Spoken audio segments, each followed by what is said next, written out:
So here you have one of the most reprehensible, horrific, dangerous, harmful situations in the world, and we're not even helping 0.5%. So if we count to 4, 1, 2, 3, 4, somewhere in the world somebody's entering into modern slavery, and the drum beats on and on and on. A girl who's forced to have sex with 20 guys a day for 2 or 3 years, living in this hellish situation, violated in every single way.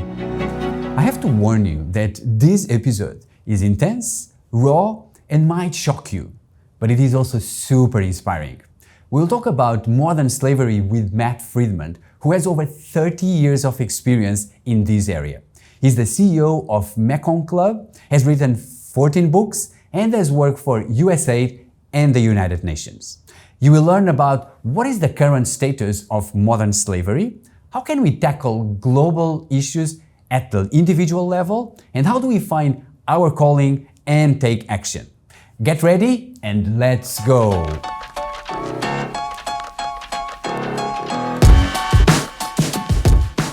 In your experience, could you share what has been one of the most beautiful experiences you witnessed while working with modern slavery?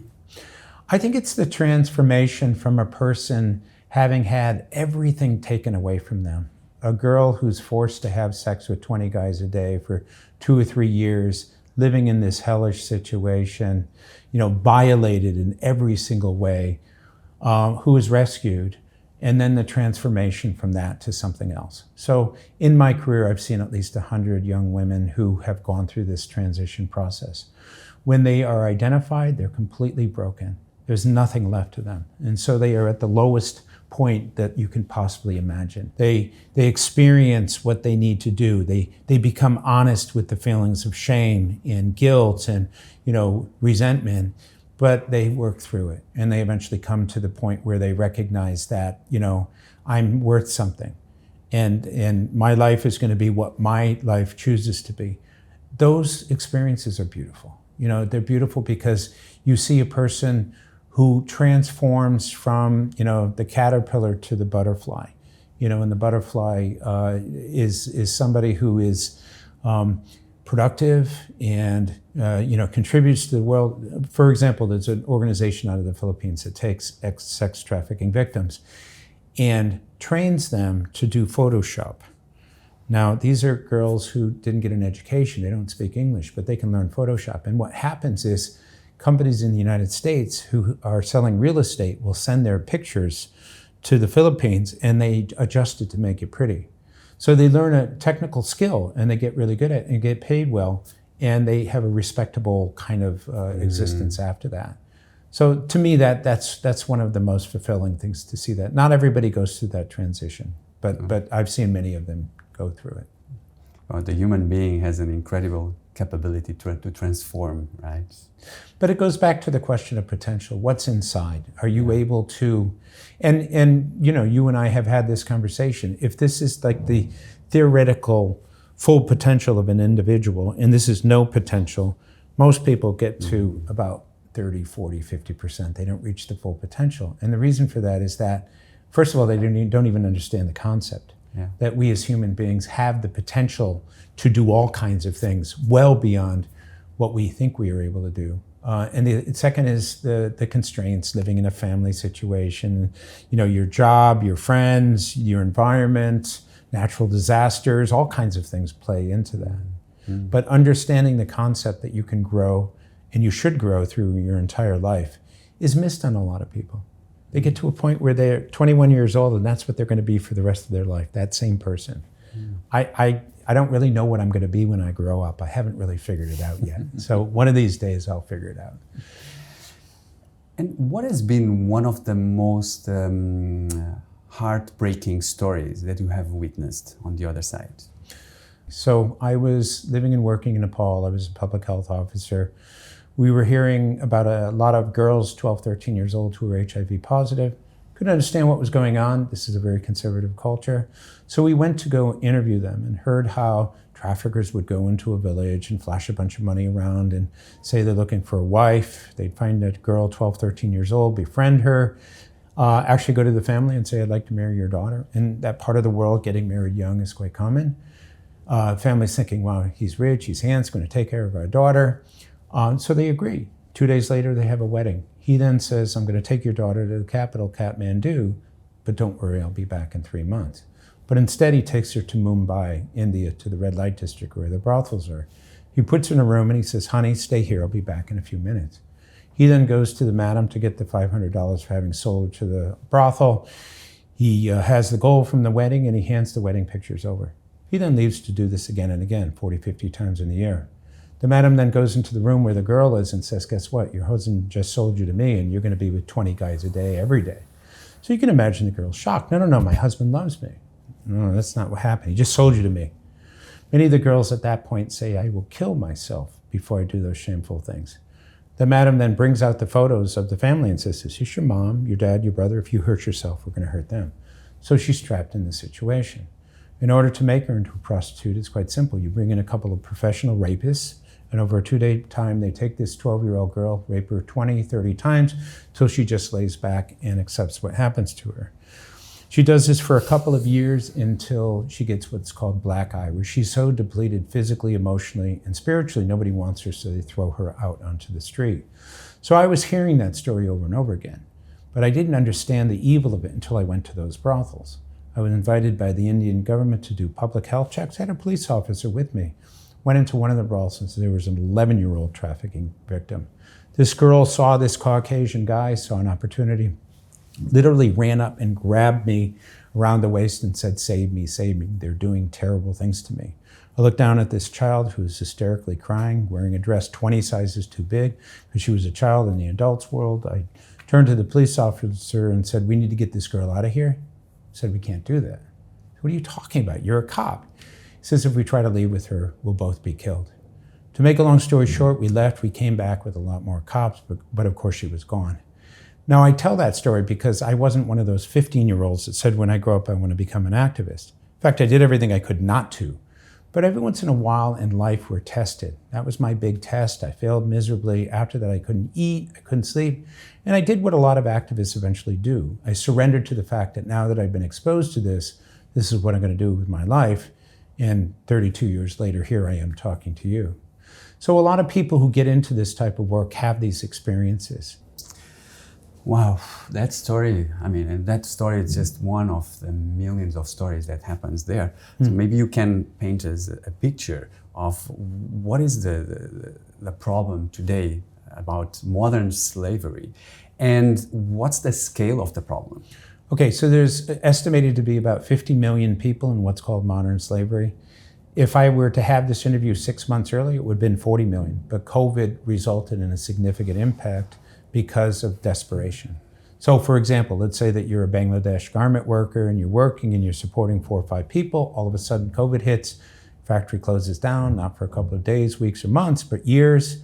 You start borrowing money to survive. You run out of options. You can't pay the money back. And so a trafficker comes and says, well, I need a family member. They're going to end up in a brothel or on a fishing boat or something else. And so 50 million people translates to about 9.2 million people entering per year, 25,000 per day, or a new slave every 4 seconds. So if we count to 4, 1, 2, 3, 4, somewhere in the world somebody's entering into modern slavery, and the drum beats on and on and on. What we mean by modern slavery is a person is tricked and deceived into a situation where they're forced to work and they don't get paid. So basically, if you're not being paid, you're a slave. But because the terminology, basically slavery, is confusing because people think it happened a long time ago, they put the word modern next to it. So human trafficking and modern slavery are very similar. In this part of the world, Asia, about 55% of the people who are in this situation are here, basically for 2 reasons. Number one, there's a lot of Asians. China, 1.4 billion people. India, 1.4 billion. Then you have Bangladesh, Pakistan, Japan. All those countries have big populations. The second thing is the feudal systems that have existed that allowed for this to be exploited. This exploitation to take place have never been completely dismantled. And so as a result of that, you just find lots of people in this part of the world. It includes sex trafficking, where a person is forced into prostitution, about 6.3 million women and girls in that situation. The rest of it would be forced labor and forced marriages. Now, when you hear that, people don't really understand, how can that be slavery? Well, if you're married into a family because the only reason you're there is to work for the family, there's no love and it's not about anything else, that would be a forced slavery situation as well. Well, the problem is so huge. Yes. And I mean, we don't hear so much, so I didn't know how deep is the problem and how big, but also how small is the actions that are being taken to solve the problem. Okay, that's an important point. So profits generated from this business is 150 billion US dollars a year. Now, let me put 1 billion into perspective. If you started counting from the moment you were born, and every second was another number, it would take you 34 years to count to 1 billion. That's how big that number is, 150 billion. Second only to drug trafficking, which is about 300 billion. The amount of money that's used to fight this globally is 350 million. Put those two numbers together, 350 million is 0.23% of the profits. So the profits are this big, the response is this big. There's about 500,000 criminals. Last year, about 6,000 of them were put in jail. Out of the 50 million people, last year, 108,000 were rescued. That's 0.2%, not even 0.5%. And it's been that way for the past 10 years. So here you have one of the most reprehensible, horrific, dangerous, harmful situations in the world, and we're not even helping 0.5%. And the amount of money that's available is less than 0.2%. You know, I don't get it. Honestly, I don't get it. I've been working on this for 32 years, and I just can't understand why this isn't a topic that the world steps up and gets really excited about. We're talking about kind of a phenomena that addresses so many sustainability development goals, poverty and education and work and freedom and all of those things combined, and yet we're having virtually no impact at all. It breaks my heart. Yeah. I mean, it makes me want to cry inside when I have that. And, you know, I experience a lot of trauma from, you know, being around these people who have these situations, but the most trauma just comes from the apathy of the world not taking this issue more seriously. And what would it take for us to exponentially tackle that problem? The same thing that's needed for all the other problems too. The average person stepping up, taking some responsibility and accepting the fact that we all have a piece of this earth. Yeah. And we have to be accountable to decide what it is that we think is relevant and important, and then step up and do something.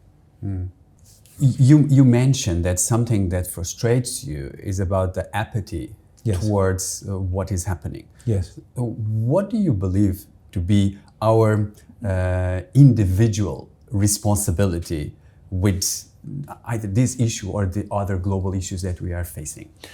Well, I think that the problem is that people don't feel any responsibility because there are governments, because there's the United Nations, because there are charities and NGOs. They assume, well, these organizations can address it.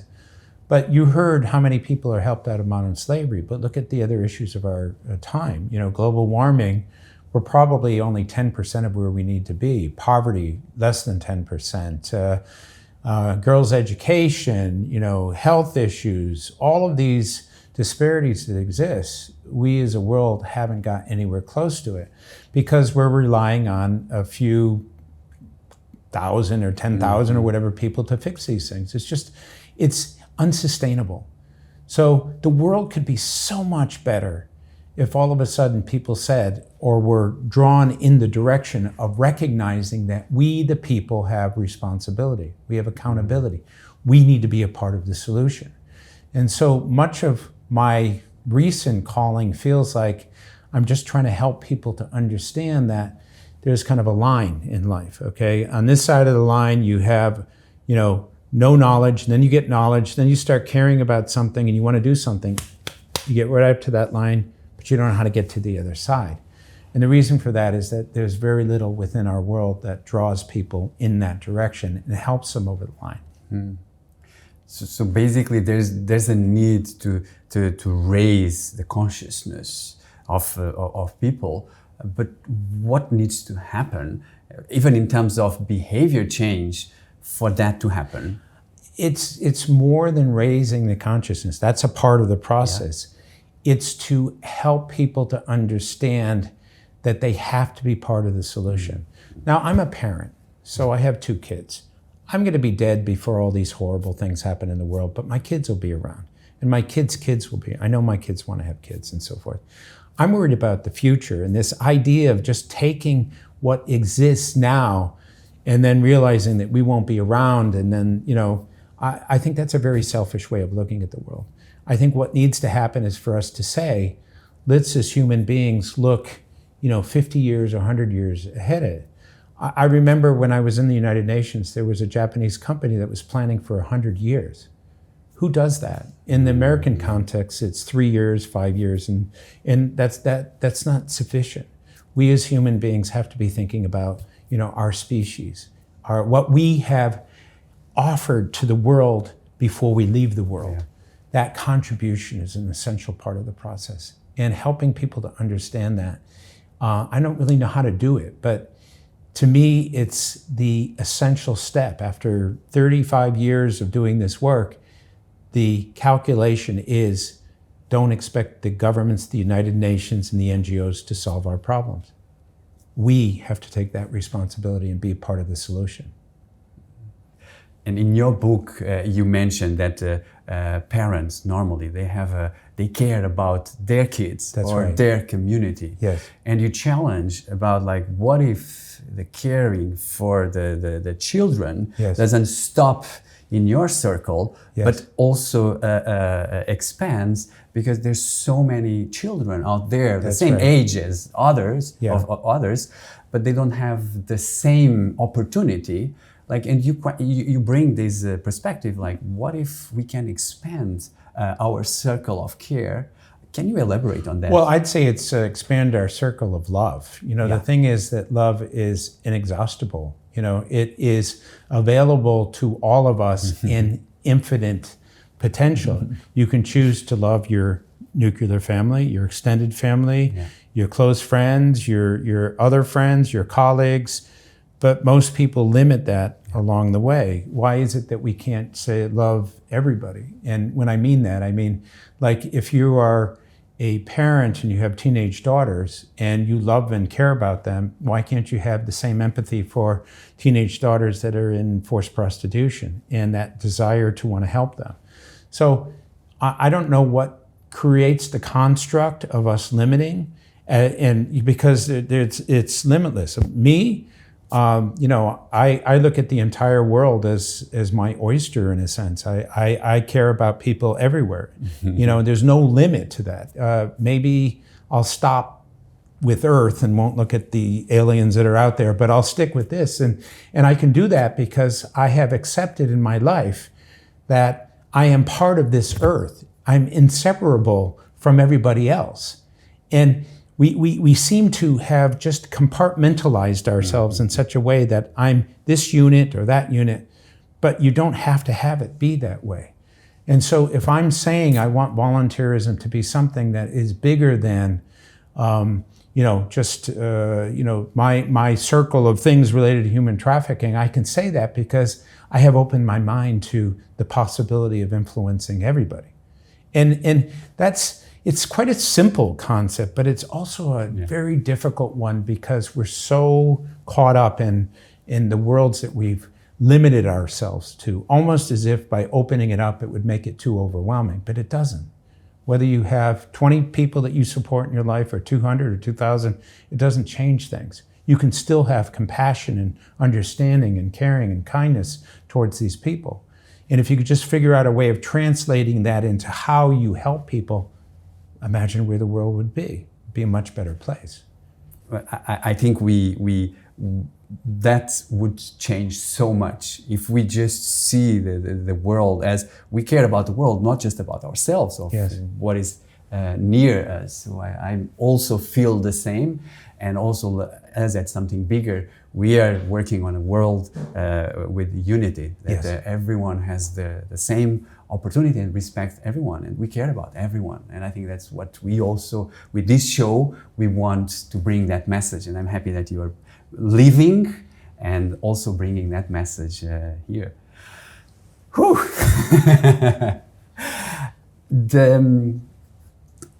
If there's people that they feel they want to help, but a lot of times at some point it doesn't translate Yes. into actions. Yes, yes. What do you think are some of the misconceptions that happen so that doesn't enable people to carry on that?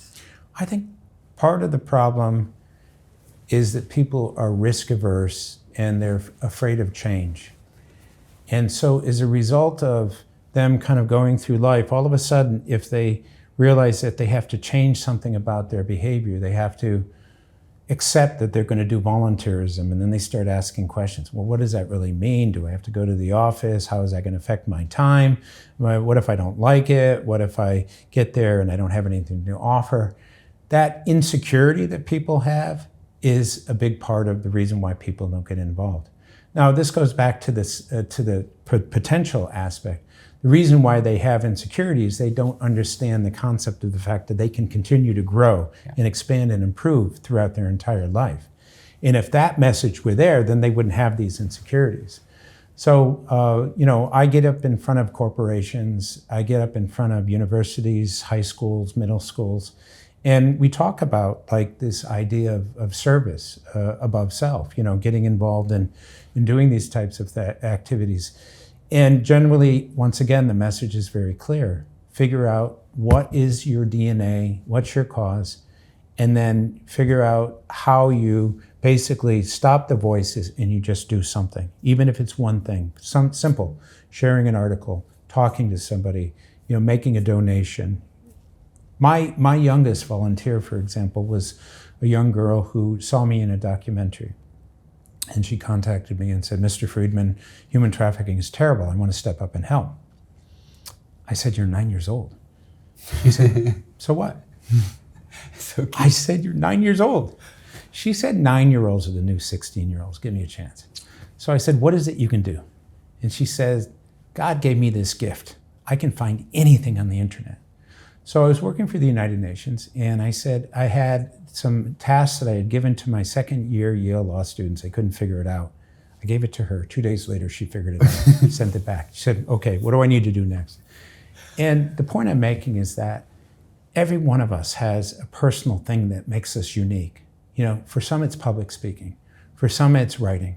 For some it's poetry or dance or selling t-shirts. It doesn't matter. If you can figure out what your thing is, figure out what your cause is, apply those two things together, it's like a win-win-win because you're using the best of what you have to offer. Let me share with you. I was working in a big organization, but I had this feeling that there was something missing. Yes. And I decided at one point I went to Africa. Yes. And I went to Mozambique and I developed a project with photography. Yes. With kids in an orphanage. And I gave everything. For me, it was the moment that I wanted to give. Yes. And the funny thing that happened, of course, was very intense. Yes. But I impacted Yes. the kids. Yes. But what was very interesting was the self-exploration that happened with me. Yes. I discovered so many things about myself. Yes. And that changed me forever. And it was when I found that there's something here for me. And so for me, it was about, I was helping someone, but I also felt that I was helping myself. I was getting to know myself better and exploring about what I want, what I don't want. Is this normal? Well, I mean, the thing about the journey of volunteerism is the process that you go through is as important as the outcome of people being helped. Yeah. Because it's transformational. I wrote a book called Proximity in Time. And the way I described it was kind of philosophy of like when people come together and what happens. The fact that we have come together for this particular interview has changed us both forever.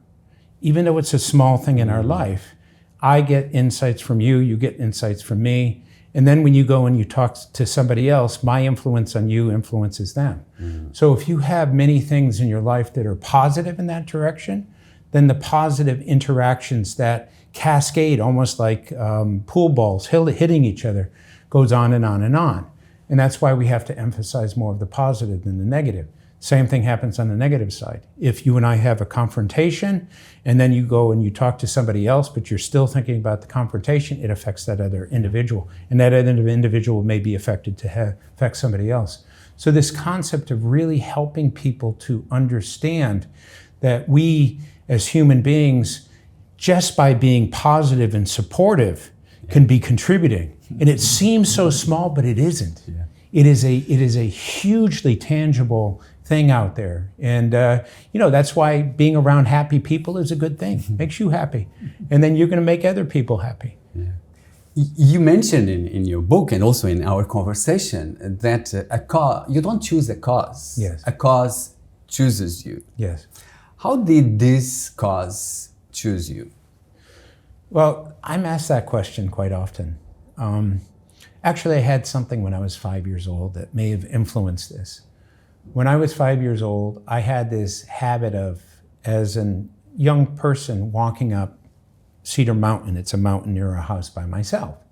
So you're not supposed to do that when you're 5 years old. And I would go and I'd find lava rocks that are made out of lava, and I'd bring them home and I'd put it under a bush in front of our house. And my mom found out about this. She took me outside and she pointed at the rocks and said, "Where did they come from?" I said, "I don't know." "Did you go up Cedar Mountain?" "No." I lied. "Did you go up Cedar Mountain?" "No." "I don't know how they got there, Mom," So she told me a story. She said that her mother was in Germany and her father moved to Los Angeles to get settled and get a job. So once he had done that, he contacted his wife, my grandmother, and said, "You need to get on the boat, get to Ellis Island, get in a train, and then come to Los Angeles." So she got on the boat, she made it to Ellis Island, she got to Chicago, but she thought she was in Los Angeles. So she's going around asking people in Germany, "Am I here? Am I here?" Nobody understood what she was saying. Finally, this young man comes up and says, in German, "Oh, you're supposed to come with me. I'm going to take you to your husband, and he asked me to pick you up." So she was about to leave with this person, and as it turned out, there was another German couple saw what was happening, realized that he was a human trafficker, and they intervened and basically got her on the train, and then she made it to Los Angeles. Now, my mom told me this story in order to give me a sense that there are bad people out there, and you should be concerned about this, and you should really, watch out. And so that story stuck with me when I was 5 years old. When I was 21, I had gotten a degree in psychology, and I was volunteering at a multi-service center for adolescents. And there were women, or girls rather, who they were in school and everything was going well, and then they got the wrong boyfriend, and then they started drinking, and then the family kicked them out, and then they were ending up being streetwalkers in New York City and so forth. And so I was counseling these people as they came in, and I came to realize that many of them were tricked and deceived into something. And at that time, human trafficking didn't have a name. We didn't know what to call that. And so I had that experience. And then I had the experience that I told you about the 11-year-old girl. So these various points in my life seem to have been milestones or markers that were set in place. It was a discrete memory that I remembered that when I got to a point where I was seeing this happening in India, I was saying, okay, this is what I saw, this is what my mom talked about, and so forth. I think that's part of what happens. With my sister, she started to fall in love with animals when she was 5 years old, and then she had pets, rabbits, and we had some skunks and ducks and chickens and everything, and that became part of who she was. It was her identity. There's something about those animals that drew her in that particular direction. So I don't know if any of us can really explain exactly why it is. Maybe those things became memorable because I had a predisposition. I don't know. But all I know is that I've never found a person that didn't eventually find that they had a particular cause. They just have to go through the heavy lifting to figure out what that is. And that's just going online, looking at YouTube videos, reading, and figuring out that thing that makes your heart sing. Mm-hmm. That is super interesting. And actually, so I read your book and I really like it. So I recommend the book, Be the Hero. I'm curious about how do you handle emotionally all these stories?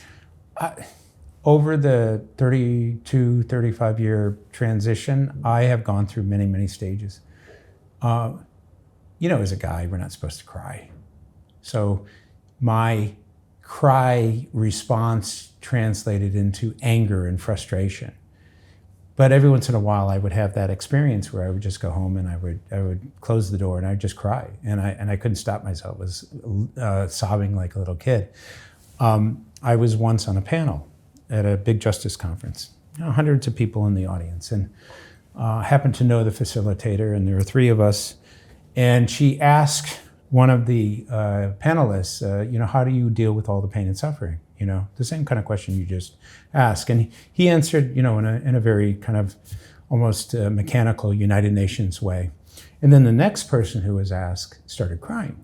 He's around my age and so forth. And he was talking about he was in Cambodia and he was dealing with 5-year-old sex trafficking victims and everything else. And I'm sitting there thinking, wow, I'm glad that's not me. Then she turned to me and said, what about you, Matt? And all of a sudden, there was like the window was open. I didn't close it. And I was kind of thinking, and I started to kind of choke up a little bit. And within about 10 seconds, I was crying like a baby on stage in front of all these people. I was highly embarrassed. I could hardly get an answer out. And then after that, she asked another question, same thing happened. So after that, all I wanted to do was to kind of like scurry out of the room as fast as possible. My at the time fiance was there, and I was so embarrassed. But what happened instead is that like 50 people came over to us and just showed their love and their kindness, and said it was a real moment, and it really genuinely touched them, to the core that they had that. So what you come to realize is that, like, for instance, if you're an ambulance person and you go to scenes where terrible things happen, you can't get really freaked out every time you see it. You have to be able to do your job no matter what you see. And I came to that same conclusion over time. As bad as the story is, as horrible as the conditions are, I have to be there for that person. And me breaking down is almost a selfish thing, because I'm kind of indulging my own feelings as opposed to I need to be there for this particular individual. So you develop certain sense of defense mechanism.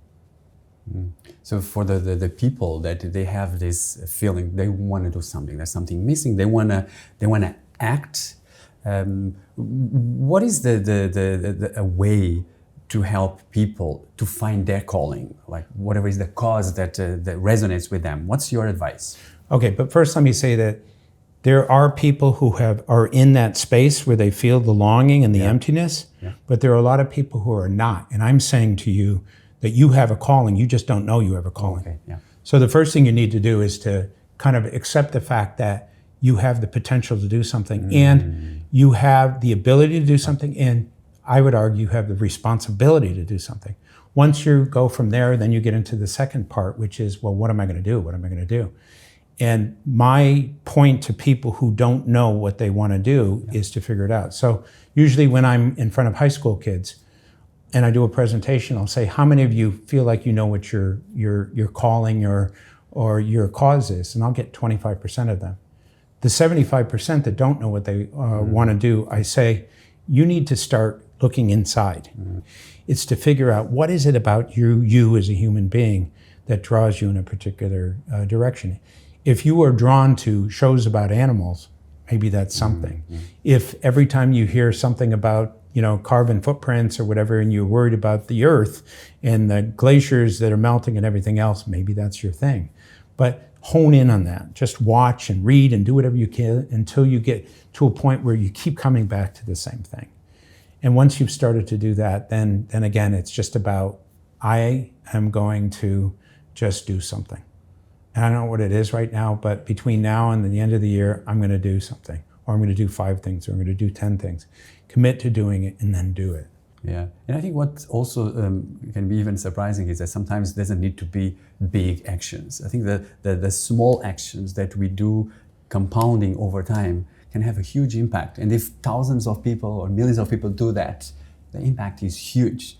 Right? Well, I mean, I totally agree with that. I mean, a person who's having a bad day gets a hug from somebody, that's inconceivably small in terms of the action, but huge to the individual that needed that particular hug. Matt, if you would have the opportunity to have a billboard where you could reach millions of people with one simple message, what would be that message? Help. Be the part of the solution. Join, contribute, care. All of those things. Totally agree with that. We're coming to the end, and I have one last question. I know you talk with so many people, and people ask you a lot of questions. But what is one question that normally people don't ask you, but you would love to answer? The question that I would love for people to ask is, if there were to be another holiday, what would it be?